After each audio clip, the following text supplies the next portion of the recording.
पूर्व भाग जिसमें कर्म कांड है उसको समेटकर मीमांसा दर्शन बना दिया गया है। और इस दर्शन के प्रतिपादक ऋषि हैं जैमिनी और इसका काल लगभग महाभारत काल के समय का माना जाता है, लगभग 5000 वर्ष पूर्व। कुछ विद्वान इसका काल 2500 वर्ष पूर्व भी मानते हैं। दोस्तों, ये माना जाता है कि महर्षि जैमिनी महर्षि वेद व्यास के शिष्य थे और ये वही वेद व्यास हैं जिन्होंने महाभारत और गीता की भी रचना की।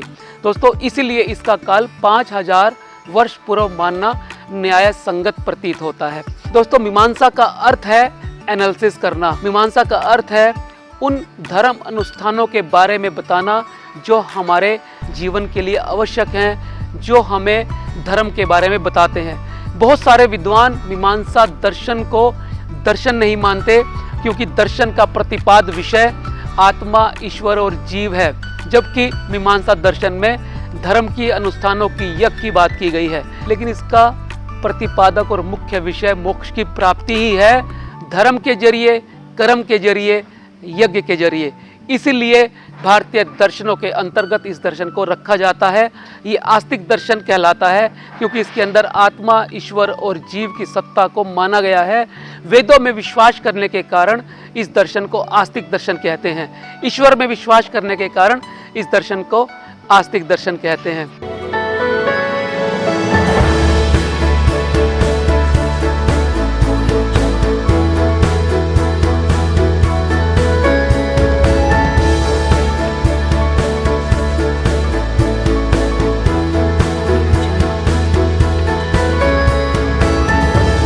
दोस्तों, बहुत ही शानदार दर्शन है क्योंकि यदि आपको किए जाने वाले कर्मों के बारे में, यज्ञों के बारे में, वेदों के मुख्य प्रतिपाद विषय के बारे में और वेदों के पूर्व भाग के बारे में जानना है तो ये दर्शन आपकी जिज्ञासाओं को पूरी करने के लिए सभी उत्तर प्रस्तुत करता है। तो इसलिए बहुत शानदार दर्शन है। आइए हम बात करते हैं इस दर्शन में बताए गए प्रमाणों के बारे में, तत्व ज्ञान के बारे में, यज्ञों के बारे में और कर्मों के बारे में, और एक एक करके इन सबको जानते हैं। दोस्तों, सबसे पहले बात करते हैं मीमांसा दर्शन में कहे हुए 6 प्रमाणों के बारे में। हम सब जानते हैं कि अलग अलग दर्शनों में अलग अलग प्रमाणों के बारे में बात की गई है। कोई 2 प्रमाण मानता है, कोई 3 मानता है, कोई 4 मानता है, कोई 5 मानता है और कोई 6 प्रमाण मानता है। मीमांसा दर्शन 6 प्रमाणों को मानता है और ये 6 प्रमाण इस प्रकार हैं। पहला, जैसा कि सभी दर्शन मानते हैं, प्रत्यक्ष प्रमाण। इंद्रियों से जिन विषयों की हम अनुभूति करते हैं उसे प्रत्यक्ष प्रमाण कहा जाता है। दूसरा प्रमाण है अनुमान प्रमाण।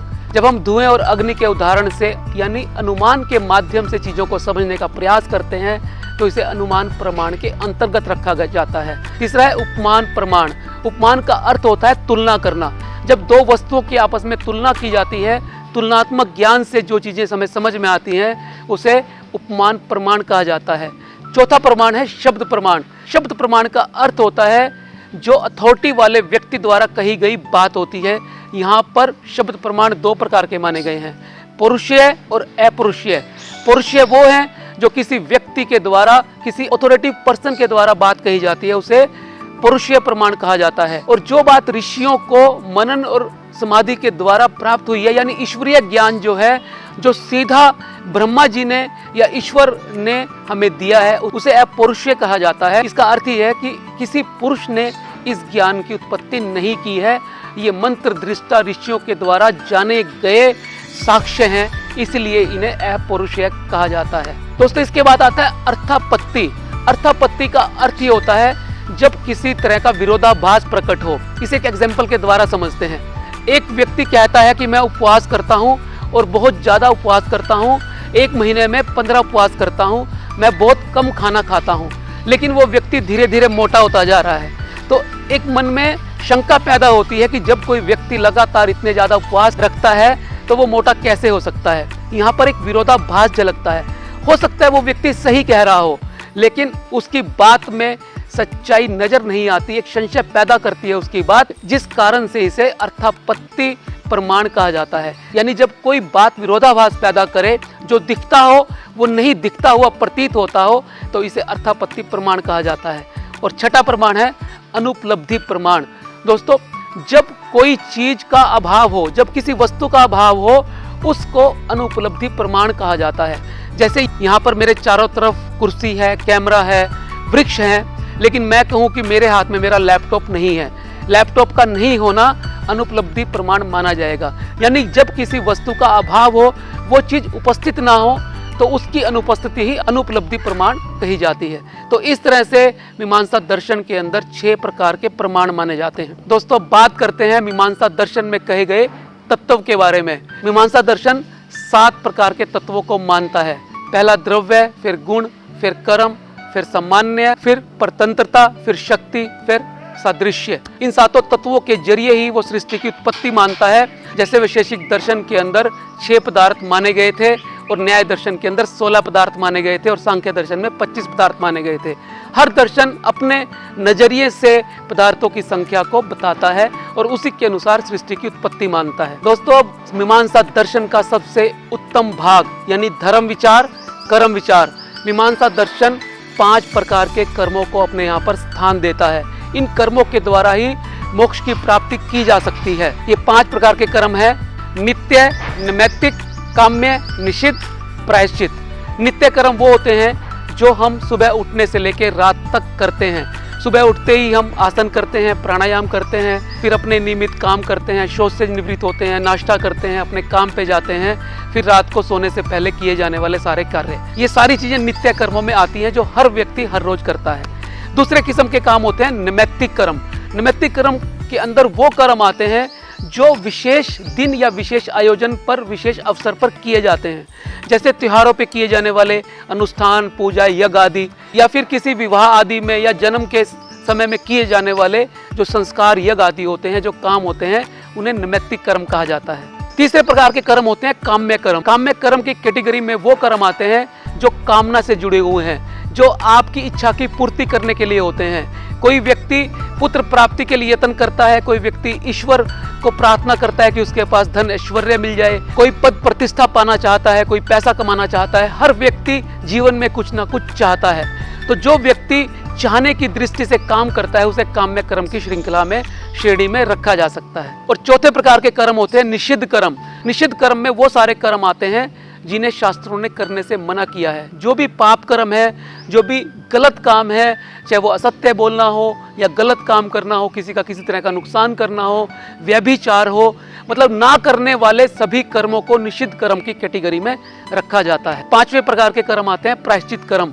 यदि आपसे कोई पाप हो गया है, यदि आपसे कोई गलत काम हो गया है और आपको पता लग गया है कि मुझसे गलत काम हो गया है, आप अपने किसी गलत काम का प्रायश्चित करना चाहते हैं, तो जो इस कैटेगरी के अंदर जो कर्म आते हैं वो सारे प्रायश्चित कर्म कहलाते हैं। जैसे हम बहुत ज़्यादा पेड़ काट देते हैं तो एनवायरनमेंट को हम क्षति पहुंचाते हैं, पोल्यूशन पैदा हो जाता है, वायुमंडल को खतरा हो जाता है, और बहुत सारे जीवों की प्रजातियां लुप्त होने का खतरा होता है। वायुमंडल का तापमान बढ़ने से समुद्र का लेवल बढ़ जाता है, ग्रीन हाउस इफेक्ट बढ़ जाता है, मौसम में बदलाव आने से सुनामी आती है, तूफान और भूकंप आते हैं। इन सब को जब हम अपने से जोड़ते हैं, हम मानते हैं कि ये कर्म हमारी वजह से हुए हैं और हम इसका प्रायश्चित करने के लिए बहुत सारे पेड़ लगाएंगे, वातावरण को शुद्ध रखेंगे, तो इस तरह के सारे कर्म प्रायश्चित कर्म की कैटेगरी में आते हैं। तो दोस्तों, मीमांसा दर्शन का बहुत बड़ा जोर इन कर्मों पे है। इन कर्मों के अच्छे प्रकार से समझकर करने से हम अपने जीवन के अंदर स्वर्गिक आनंद की अनुभूति कर सकते हैं और मोक्ष पथ पर अग्रसर हो सकते हैं। दोस्तों, हम बात करेंगे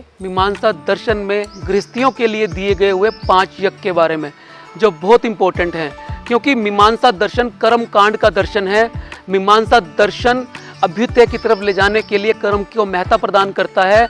मीमांसा दर्शन वेदों के पूर्व भाग से लिया गया है, जिसमें कर्म आते हैं, तो कर्म के साथ साथ यज्ञ को जोड़ा जाता है। तो दोस्तों, गृहस्थी लोगों के लिए 5 प्रकार के यज्ञ ये दर्शन हमें बताता है। ये 5 प्रकार के यज्ञ इस प्रकार से हैं। पहला है ब्रह्म यज्ञ। ब्रह्म यज्ञ का अर्थ होता है वेदों, पुराणों, उपनिषदों, दर्शनों को पढ़ना, पढ़ाना। दोस्तों, जब हम ज्ञान प्राप्त करने के लिए अच्छे शास्त्रों का अध्ययन करते हैं, नॉलेज प्राप्त करने के लिए अच्छी किताबों के सहारे रहते हैं, तो इसे ब्रह्मयज्ञ कहा जाता है।